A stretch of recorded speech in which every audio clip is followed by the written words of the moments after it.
Nouvelle édition d'information sur la télévision Labari. Tout de suite, les titres. 2 interpellations dans le milieu de la presse. La maison de la presse exige leur libération immédiate et sans condition.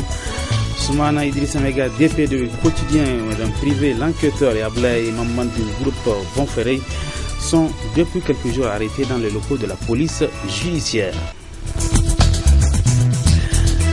Au lendemain d'une journée sanglante en Égypte, le président par intérim annonce des élections présidentielles d'ici la mi-avril.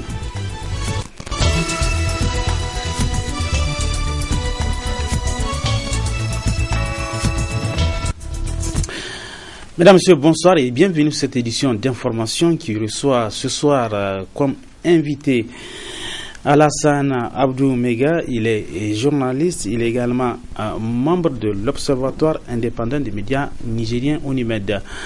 Avec lui, nous allons parler donc de la série d'interpellations dans le milieu de la presse nigérienne.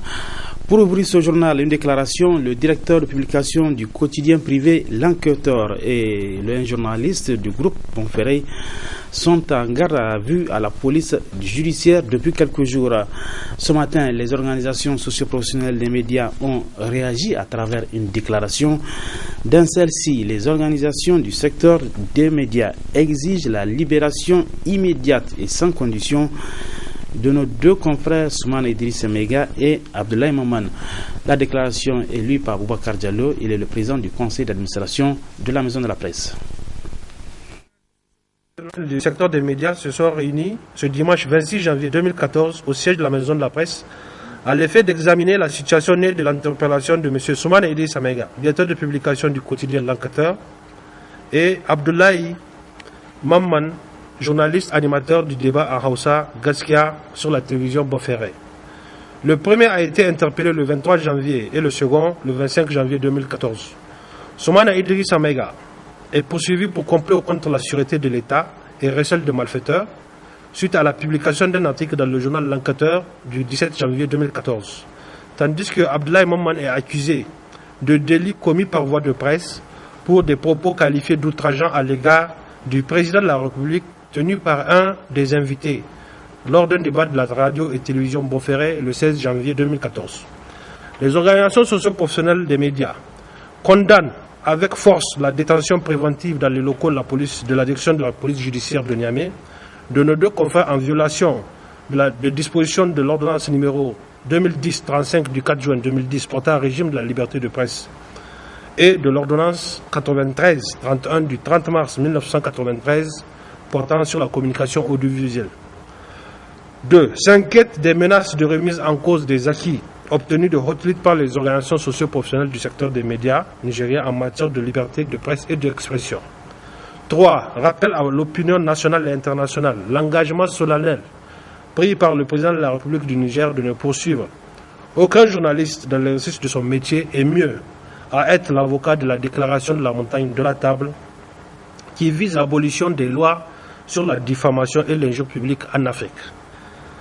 4. Exige la libération immédiate et sans condition de nos 2 confrères et le respect strict des textes régissant le monde de la communication au Niger. 5. Appelle l'ensemble des confrères au respect scrupuleux des règles d'éthique et de déontologie dans le traitement de l'information. 6. Invite l'ensemble des consoeurs et confrères à resserrer les rangs pour défendre la liberté de presse au Niger. Voilà, sous cette interpellation, ces 2 interpellations donc de 2 confrères, nous avons sur ce plateau. Et je l'annonçais au début de cette édition, Alassane Abdou, il est journaliste, il est également membre de l'Observatoire indépendant des médias nigériens. Alassane, bonsoir et merci d'avoir accepté notre invitation. Bonsoir, M. Sikiri. Alors, l'actualité, je l'ai annoncé, donc c'est ces 2 interpellations de nos confrères et le directeur de publication du quotidien privé L'Enquêteur et Abdoulaye Maman, journaliste au groupe de presse donc Bonferré. La maison de la presse a réagi cet après-midi et la déclaration elle est très claire. Nos 2 confrères doivent rapidement retrouver leur liberté.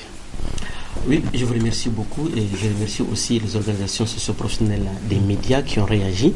Il est bien vrai, pour certaines personnes, on n'a plus du temps, mais nous sommes des intellectuels. Voilà. Il faut d'abord savoir de quoi il s'agit exactement, parce que la première des choses qui nous a inquiétés, c'est que pour rencontrer même nos amis, ça a été un problème. Il a fallu des heures, il a fallu, je peux même dire 24 heures après pour que nous puissions les rencontrer et savoir de quoi il s'agit exactement. Il y a une déclaration, c'est une déclaration que j'apprécie beaucoup, mais il y a beaucoup de points quand même sur lesquels j'aimerais vraiment m'appesantir, notamment le premier point où on parle de la violation flagrante des dispositions d'ordonnance 2010-35 du 4 juin 2010 et celle de 93-31 du 30 mars 93. Vous savez, ce que nous constatons ces derniers temps, et c'est ce qui a beaucoup inquiété les journalistes, c'est qu'on met de côté complètement ces ordonnances et nous constatons que c'est le code pénal qui est en train de frapper nos collègues. Vraiment, je pense que nous sommes dans un pays où aujourd'hui, si nous nous galvanisons, nous donnons une bonne image à notre pays, c'est parce que un peu partout nous parlons de cette dépénalisation, nous parlons de cette liberté de presse. Donc il y a aussi le deuxième point qui rejoint le premier, ça nous inquiète. Mais pour revenir aussi au cinquième point, il faut comprendre que les journalistes, nous avons beaucoup contribué au développement de la démocratie de notre pays.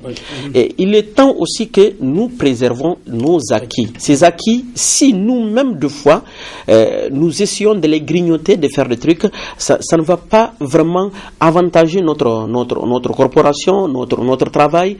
Mais, n'empêche, il faut que les autorités comprennent une chose. L'image de ce pays, il y a plusieurs choses qui concourent ensemble pour donner une bonne image à notre pays, le Niger, dont la liberté de la presse. Et qui chaque fois un peu cité même par les autorités. Par les autorités. Il y a quelques années, les autorités sont très contents parce que tout simplement, le Reporters sans frontières a dit clairement que si nous avons chuté, c'est pas dû aux erreurs des autorités, mais plutôt des journalistes qui ne savent pas comment utiliser, si je peux le dire, ou comment bénéficier de cette liberté de presse ou la dépénalisation, comme je viens de le dire. Mais aujourd'hui, qu'est-ce qu'on constate? Il ne faut pas qu'on oublie que le monde est planétaire. Depuis hier, depuis avant-hier, le monde entier est informé de l'arrestation de nos collègues. Il faut que les choses changent. Il faut que le président de la République se ressaisisse. Il faut que nos autorités comprennent qu'il y a plusieurs moyens de chercher des informations. Il y a plusieurs moyens aussi d'amener les gens à changer de comportement, si on peut le dire, que d'interpeller, que d'emprisonner. Parce que il est bien vrai. Il ne faut pas se cacher aussi la face. Les erreurs ne manquent pas, les problèmes ne manquent pas. Mais nous, organisations, chaque matin, notamment l'Observatoire nigérien de l'éthique et la déontologie, qui est l'ONIMED, nous sommes en train de nous battre pour amener nos collègues afin de comprendre un certain nombre de choses. Notamment les règles d'éthique et de déontologie qui est sortie ici de la déclaration. Mais ce n'est pas ce moment-là. Parce qu'aujourd'hui, nous sommes en train de vendre l'image de notre pays à tous les niveaux. Si aujourd'hui l'image chute, si aujourd'hui je peux dire l'image est éternie, d'abord c'est les autorités en tête, suivi des autres Nigériens. Il est bien vrai que ça nous concerne tous, parce que aujourd'hui c'est X, demain c'est Y. Et quelle que soit la personne qui va venir dans ce pays, et devant ce pays, on a besoin d'un pays qui avance, d'un pays qui rayonne. Raison pour laquelle je ne cesse d'attirer l'attention de nos autorités et de les amener à libérer nos collègues et nous laisser la charge, nous les organisations, à mettre de l'ordre s'il le faut, à expliquer certaines choses à nos collègues. Et je pense qu'il est bien vrai, il y a d'autres qui vont nous dire, mais vous êtes là quand il y a eu ceci, quand il y a eu cela. Mais on prend des engagements. On va faire ça. On cesse de le faire. Et les erreurs ne manquent pas. Mais je pense que on a tenu pas mal de propos. On nous dit non, allez-y, on va les relâcher, c'est juste pour des interrogations. Non, allez-y, on va les relâcher, c'est pas pour un problème. Et finalement, on voit que nos collègues passent de nuit en nuit. Et aujourd'hui, je peux dire, il y a d'autres qui ont 2 jours. Demain, ça sera la 3e journée pour d'autres. Vraiment, il faut que ça change. Et c'est le lieu de revenir sur le 6e point de cette déclaration. Il faut qu'on comprenne que les médias, la presse, notre travail, c'est à nous de défendre ça. Aujourd'hui, que ce soit les syndicats, que ce soit les commerçants, que ce soit les citoyens, toutes les organisations, parce que y compris les partis politiques, c'est des organisations, tout le monde nous utilise. Il faut que ça change. Il faut qu'on sache ce qu'on veut et ce que nous comptons faire. Il faut qu'on comprenne notre métier aussi, parce qu'on cesse de le dire, un journaliste, c'est quelqu'un qui est sorti d'une école de journalistes connue par l'État, ou quelqu'un qui a le niveau de faire qui a eu au moins 3 mois dans le métier, il est considéré comme un journaliste professionnel. Et je pense que tous ceux qui ont été arrêtés, ils ont des années, ils ont de l'expérience. Mais si pour un oui ou pour un non, il faut arrêter les gens. Je pense que c'est l'image de la démocratie qui sera ternie. Je pense que cette force que nous avons à l'extérieur, l'image que les autres ont de nous, c'est ça qui va commencer. Et surtout que de l'autre côté, le chef de l'État a quand même signé la déclaration de la montagne de la table, et quelque part, à chaque occasion, il prend l'engagement de ne pas quand même emprisonner un journaliste. Oui, vous savez, moi vraiment ça m'a beaucoup, je me suis posé 1000 questions. Je me suis même dit, bon, c'est peut-être parce qu'il a voyagé, c'est parce que c'est ceci, c'est parce que c'est là, mais un pays n'est pas dirigé par une seule personne aussi. C'est tout un mouvement, c'est tout un groupe, et on ne peut pas, il faut vraiment qu'on fasse attention. Si il a pris des engagements. Moi, je me dis que c'est aussi ça rentre dans plusieurs cadres. Ces engagements-là, on cesse de le dire dans les discours, on cesse de le dire partout. La déclaration de la table de la montagne, la dépénalisation et autres. Mais vraiment, je pense qu'il faut donner aussi la responsabilité aux organisations qui sont là, notamment le Conseil supérieur de la communication. Exactement. Surtout quand on sait que le cas de notre collègue de Bonferré, déjà le CSC est en train de statuer sur ça.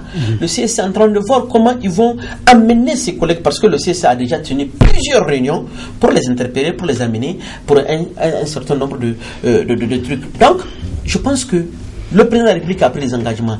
Tout récemment, lors des présentations de vœux, il a encore réitéré son engagement. Il a encore attiré l'attention de nos collègues qu'il est là, il est disponible. Il n'est pas là pour enfermer les journalistes parce qu'ils ont contribué valablement à l'instauration de cette démocratie. Ils ont contribué à l'aider. Parce que ce soit la campagne, quel que soit le message que vous aurez à passer, on passe toujours par les médias. Je pense que c'est l'occasion de penser un peu à tout ce qui s'est passé, à tout ce qu'il a pris comme engagement pour libérer nos collègues et laisser la charge à nos organisations à bien gérer les choses dans le pays. Alors, Alassane, pour finir, la maison de la presse a quand même appelé les confrères et les consoeurs à resserrer les rangs pour quand même préserver nos acquis. Oui, pour préserver nos acquis, parce qu'aujourd'hui, il ne faut pas se cacher la face. Nous sommes des êtres humains. Chacun a sa coloration, chacun a son parti pris, chacun a ceci et cela. Et des fois, c'est ces choses-là qui piétinent en quelque sorte nos valeurs. Parce qu'aujourd'hui, il faut se dire, j'étais surpris et très content aussi, parce que j'ai vu tout le monde dans la maison de la presse, parce que là, c'est la corporation, c'est le métier qui est menacé. Il faut qu'on pense d'abord au métier. C'est ça qui nous donne à manger. Quand on pense à ça, maintenant il y a des actions qui vont nuire à ce que nous sommes en train de faire, qui vont nous nuire nous-mêmes et peut-être toucher à beaucoup de choses qu'on n'espérait pas faire. C'est pour cela qu'il faut qu'on se serre, qu'il faut qu'on pense à nous, il faut qu'on pense à notre métier, il faut qu'on place d'abord ce métier devant avant de faire certaines choses. Voilà, Alassane, on va dire donc un mot de soutien et d'encouragement à ces deux confrères quand même. Vraiment, nous sommes de cœur avec eux. Et nous demandons à tous les collègues de ne pas oublier ses camarades, surtout quand on sait que pour les rencontrer, les dernières informations que nous avons reçues, il semblerait que pour les rencontrer même c'est un problème. Vraiment, c'est le lieu de les soutenir, c'est le lieu de penser à notre métier, c'est le lieu de savoir aussi notre rôle dans la société, notre rôle dans la démocratie et notre métier. Parce que c'est un métier qui a ses règles aussi. Donc, il ne faut pas qu'on oublie l'éthique et la déontologie. Un métier très noble. Un métier très noble. Je ne finis pas mes propos sans dire qu'aujourd'hui, l'ONIMED a mis des petits documents à la portée de tous les journalistes que vous pouvez mettre, des petits livres de poche qui vont vous permettre à comprendre pas mal de choses. Je pense qu'il faut qu'on se réfère à nos documents pour ne pas piétiner nos propres avantages. Voilà.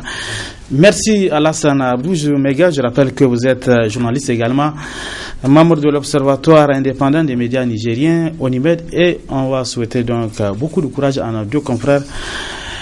La suite de ce journal, la justice nigérienne va entendre l'ancien président Tanjan Modou à propos de l'affaire dite de 400 milliards de francs CFA. Et c'est le ministre de la Justice, Marwa Amadou, qui l'a annoncé le 23 janvier dernier au cours d'un point de presse. Adam Soumana.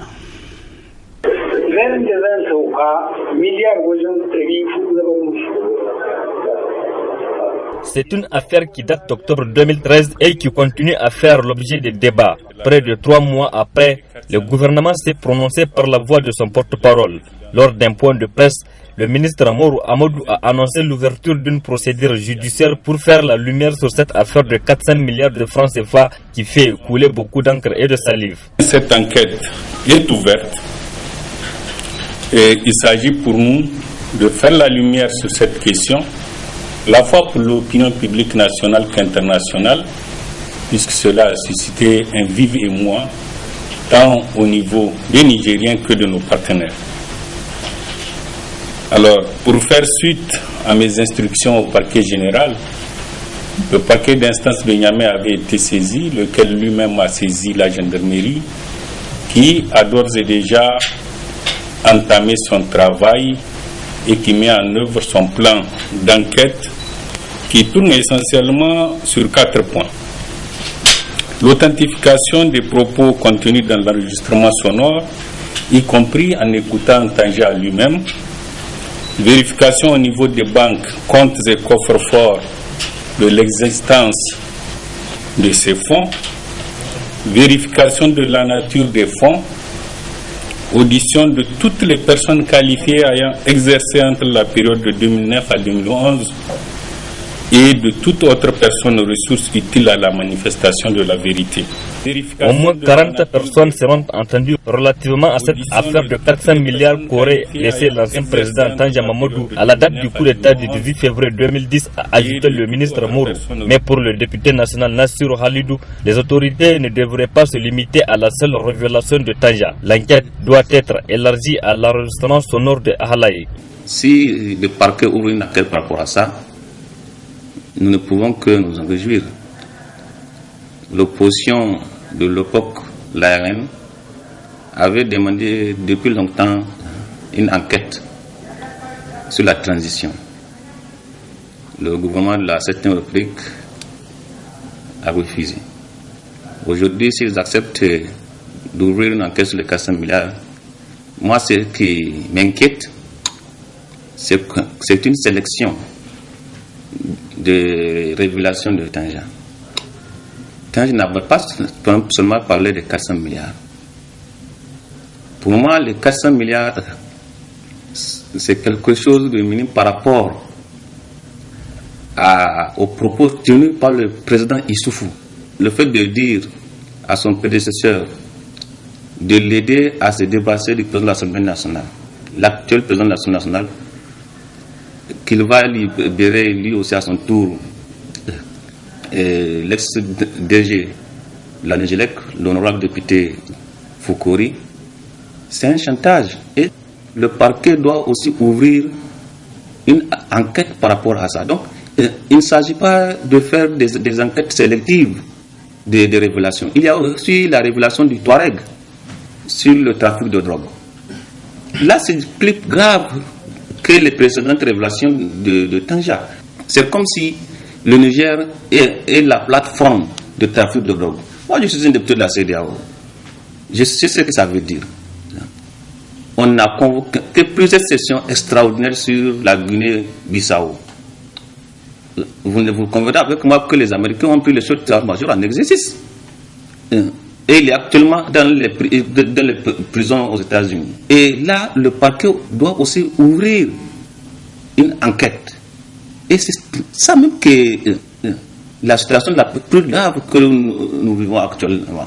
Le trafic de drogue et d'armes dans ce pays. Il faut que le Nigérien soit éclairé par rapport à ça. Qui fait ça? Le peuple nigérien veut la vérité. Tanji Mamadou, c'était un militaire. Il ne lance pas des mots comme ça. De leur côté, les citoyens attendent de voir quel sort sera réservé à cette affaire de 400 milliards. En tout cas, l'enquête est ouverte et suit son cours normal. Aboutira-t-elle ou pas? Les prochains jours, nous édifierons. Ce n'est pas mon rôle. Mon rôle, c'est de vous donner l'information.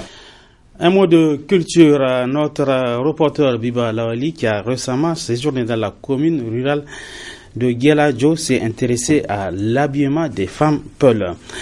Des femmes peules qui sont très rattachées à leur culture riche et variée, suivant son reportage. Maquillage, coiffure, tresse, tatouage, tout se fait dans le respect de l'art. Le tout pour se faire belle. Les femmes peules sont très connues dans le domaine de l'esthétique. Elles font usage de tout ce qu'elles pensent qui peut contribuer à améliorer leur beauté naturelle, surtout pendant les cérémonies. Nous sommes ici dans la commune rurale de Ouro Dialadjo, au sud de Niamey, une commune majoritairement Peul. Ces femmes Peul très rattachées à la culture portent des tenues traditionnelles, cousues à la main, des pagnes jaunes fleuries et des calebasses sur la tête avec tous les accessoires sont une exigence lors des fêtes.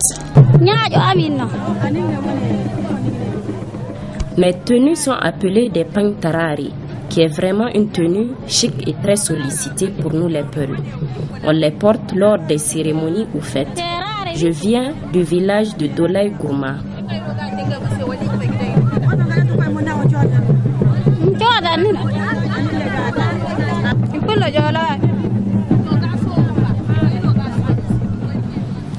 Ça, c'est l'habillement des Peuls.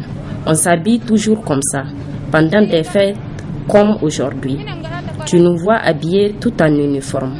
La décoration de mes calebasses, c'est moi qui ai fait ça. Mais l'habillement est cousu par des couturiers Peuls. Les Peuls ont une culture riche et variée, une culture qu'ils font tout pour garder son aspect purement traditionnel. Cependant, cette culture Peul varie d'une région à une autre.